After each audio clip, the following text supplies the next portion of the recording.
Oh, well. There we go. Okay, yeah. Okay. All right. I was like, is that random? Okay, so 2 steps to determine if events are independent or dependent. First,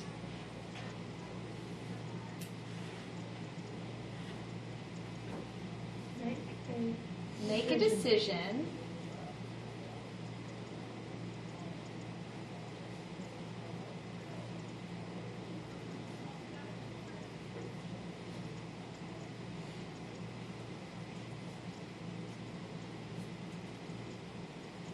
I feel like maybe occurrence doesn't have 2 C's and 2 R's. It's just one R. Ah, I'm a terrible speller. Make a decision about whether or not the first event occurrence affects the probability of the second event. You spelled it right. I did? Yeah. Does it look weird? Yeah, weird. it's a weird word. It's a weird word.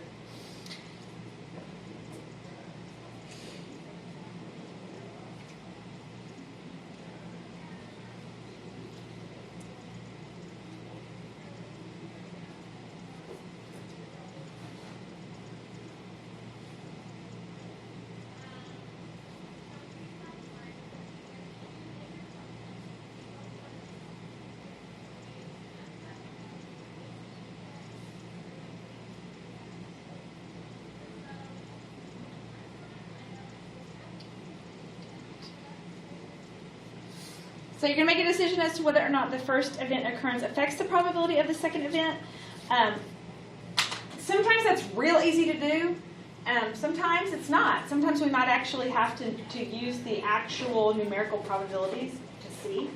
And then you just make the statement about whether or not they're independent or dependent. So we will do 1 or 2. Okay, so selecting a jack from a standard deck, no replacement, and then selecting a 10 from the deck. So, first of all, this one you can definitely decide without doing anything numerical. Dependent. They're dependent. Yes. Because obviously if Move a card. I don't put the card back, then it's going to affect the second event. But because we already know that, let me show you how we can prove it with the notation. So let's say that selecting a jack is event A. I'm just going to put an A over it. And then that means selecting a 10 would be event B. So the probability of B, well, if we're selecting it, how many 10s are in a deck of cards? 4. 4. That would be 4 out of 52. Good.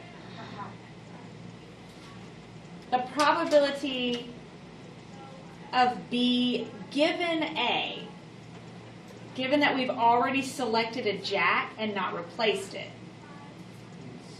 4 out of 54. that would be 4 out of 51. So if you put those two, 4 out of 51 does not equal 4 out of 52, which means that these are not independent. Right. Therefore,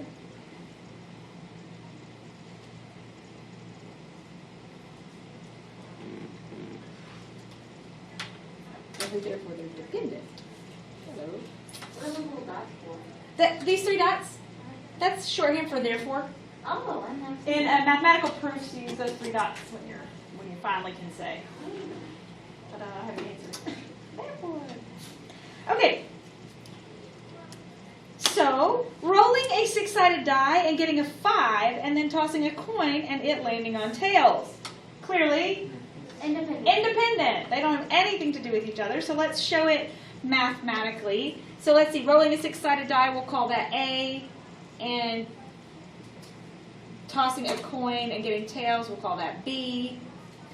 So the probability of a coin landing on tails, probability of B, is 1/2. The probability of tossing a coin and it landing on tails, given that you rolled a 5 on a dice, is still 1/2. Nothing changed. So a half equals a half. Therefore, this is independent. I told you that. Yeah, makes it nice. Saves a little bit of time.